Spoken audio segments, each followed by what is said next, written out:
Hi friends, welcome to Varma's Ruji World. നമുക്കൊരു yummy മാമ്പഴപ്പുളിശ്ശേരി ആയാലോ. നമ്മുടെ കേരള ട്രഡീഷണൽ സദ്യ സ്റ്റൈൽ മാമ്പഴപ്പുളിശ്ശേരി. ഒരു കുന്നു ചോറുണ്ണാനായിട്ട് ഒരു കയ്യിൽ മാമ്പഴപ്പുളിശ്ശേരി ഉണ്ടായാൽ മതി. നമുക്ക് കണ്ടു നോക്കാം എങ്ങനെയാണ് ഇത് ഉണ്ടാക്കണേന്നുള്ളത്. അതുപോലെ ആദ്യമായിട്ടാണ് നിങ്ങൾ ഈ ചാനൽ കാണണമെന്നുണ്ടെങ്കിൽ ഇതൊന്ന് സബ്സ്ക്രൈബ് ചെയ്യണം. ഇതോടൊപ്പമുള്ള ബെല്ലൈക്കണും കൂടി നിങ്ങൾ പ്രസ് ചെയ്യുകയാണെങ്കിൽ ഞങ്ങളുടെ പുതിയ റെസിപ്പികളുടെ നോട്ടിഫിക്കേഷനും നിങ്ങൾക്ക് ലഭിക്കുന്നതായിരിക്കും. അപ്പോൾ നമുക്ക് കണ്ടു നോക്കാം എങ്ങനെയാണ് ഈ മാമ്പഴപ്പുളിശ്ശേരി ഉണ്ടാക്കണേന്നുള്ളത്.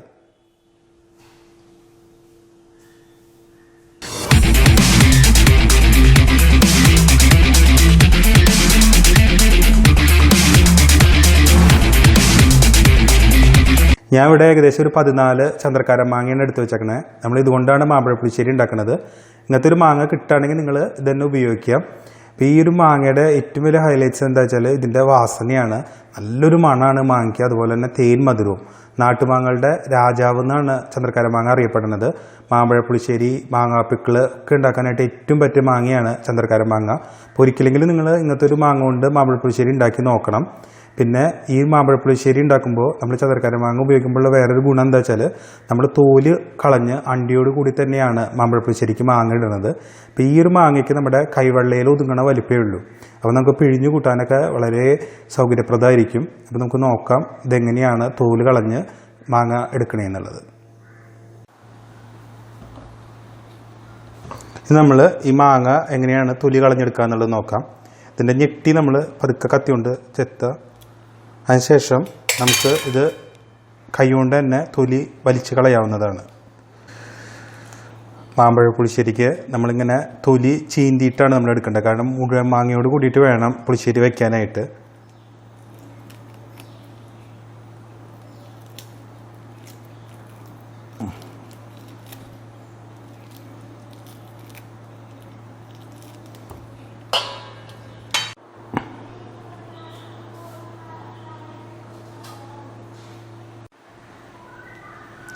ഞാൻ ഇതിലേക്ക് 1 ടീസ്പൂൺ മുളക് പൊടിയാണ് ഇടുന്നത്. 1/2 ടീസ്പൂൺ കുരുമുളക് പൊടി, 1/2 ടീസ്പൂൺ മഞ്ഞൾപ്പൊടി, പിന്നെ ഇതൊരു 1.5 ടീസ്പൂൺ ഉപ്പുണ്ട്. ഉപ്പ് നമുക്ക് നോക്കിയിട്ട് കുറവുണ്ടെങ്കിൽ പിന്നീട് ചേർക്കാം. ഈ മാങ്ങയ്ക്ക് സാധാരണ ചേർക്കേണ്ട വലിയ നല്ല മധുരമാണ്. ഇനി പുളിയുള്ള മാങ്ങയൊക്കെയാണ് നിങ്ങൾ ഉപയോഗിക്കേണ്ടതെന്നുണ്ടെങ്കിൽ നോക്കിയിട്ട് ചേർക്കാം. 1 ഗ്ലാസ് വെള്ളമാണ് ഞാനിവിടെ ഒഴിക്കുന്നത്.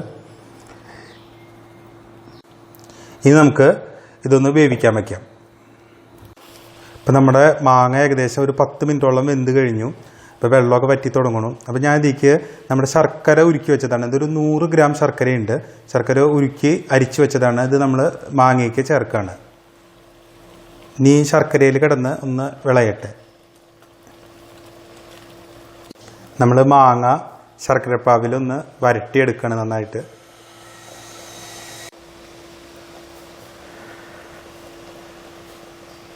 ശർക്കരപ്പാവിൽ മാങ്ങയൊക്കെ നന്നായിട്ട് നമ്മൾ വിളയിച്ചിട്ടുണ്ട്. നമുക്ക് ഇതിലേക്ക് കുറച്ച് തൈര് ഒഴിച്ചു കൊടുക്കാം. ഞാൻ ഇവിടെ ഒരു 1/4 ലിറ്ററാണ് പുളിയുള്ള തൈരാണ് എടുത്താക്കുന്നത്.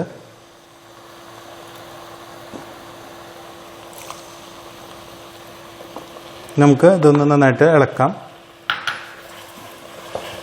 ഇതൊന്ന് തിളപ്പിച്ചെടുക്കാം.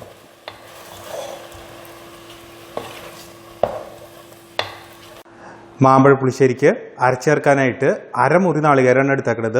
1 ടീസ്പൂൺ ജീരകം, 3 പച്ചമുളക്, 1/2 ടീസ്പൂൺ കുരുമുളക്, മുഴുവൻ കുരുമുളകാണ്. നമുക്കിനി ഇതെല്ലാം ചേർത്ത് വെള്ളം കുറച്ച് നന്നായിട്ട് അരച്ചെടുക്കാം. അരച്ചു വെച്ച നാളികേരമാണ്. 1/2 മുറി നാളികേരം, ജീരകവും കുരുമുളകും അതുപോലെ പച്ചമുളകും ചേർത്ത് അരച്ചതാണ്. നമുക്ക് ഇതുപോലെ നല്ല തിക്ക് പേസ്റ്റായിട്ട് വേണം അരച്ചെടുക്കാനായിട്ട്. നമുക്കിത് മാമ്പഴപ്പുളിശ്ശേരിക്ക് ചേർക്കാം.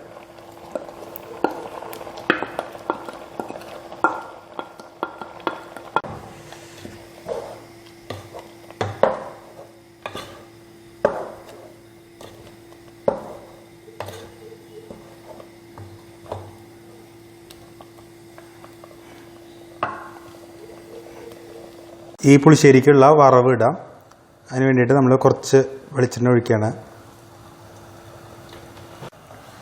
വെളിച്ചെണ്ണ മൂത്തുണ്ട്. ഞാൻ ആദ്യം തന്നെ മുളക് ഇതിലേക്ക് ഇടാണ്. കുറച്ചധികം വറവ് വേണം, എന്നാലാണ് ഈ പുളിശ്ശേരിക്ക് ടേസ്റ്റ് ഉണ്ടാവുള്ളൂ. അപ്പോൾ നമ്മൾ സാധാരണ ഇടുന്ന വറവിനേക്കാളും കുറച്ചും കൂടി കൂടുതൽ ഇടാൻ നോക്കുക.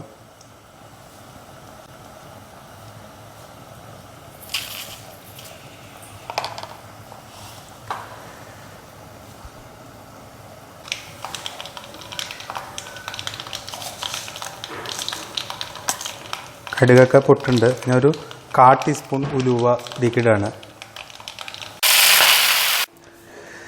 നമ്മുടെ പുളിശ്ശേരിയുടെ ഫ്ലെയിം ഞാൻ ഓഫ് ചെയ്തു. ഞാൻ ഇതിലേക്ക് വറവ് ചേർക്കാൻ പോവാണ്. വേപ്പിലയൊക്കെ കുറച്ച് നന്നായിട്ട് ചേർക്കണം, നല്ലോണം നല്ല മണം ഉണ്ടാവുള്ളൂ. നമുക്കിത് നന്നായിട്ട് ഇളക്കി യോജിപ്പിക്കാം.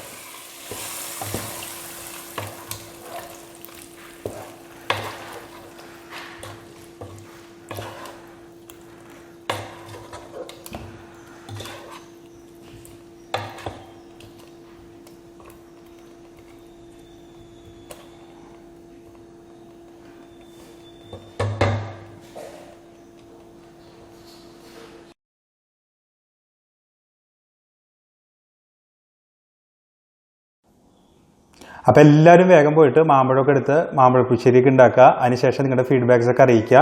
നല്ലൊരു യമ്മി റെസിപ്പിയാണ്. അപ്പോൾ എല്ലാവരും ട്രൈ ചെയ്യണം. നിങ്ങളുടെ ഫീഡ്ബാക്സൊക്കെ ഞങ്ങൾ പ്രതീക്ഷിക്കുകയാണ്. അതുപോലെ ഇതുവരെ ഈ ചാനൽ സബ്സ്ക്രൈബ് ചെയ്യാത്ത സുഹൃത്തുക്കൾ ഇതൊന്ന് സബ്സ്ക്രൈബ് ചെയ്യണം.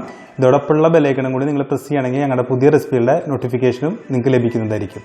ഇവിടെ ഒരാൾ ചോറ് കൊണ്ടാൻ റെഡി ആയിട്ട് നിൽക്കുകയാണ്. അപ്പോൾ നിങ്ങളും അതുപോലെ തന്നെ ട്രൈ ചെയ്യുക. നമുക്ക് വീണ്ടും കാണാം പുതിയ റെസിപ്പി ആയിട്ട്. അതുവരെ ഗുഡ് ബൈ.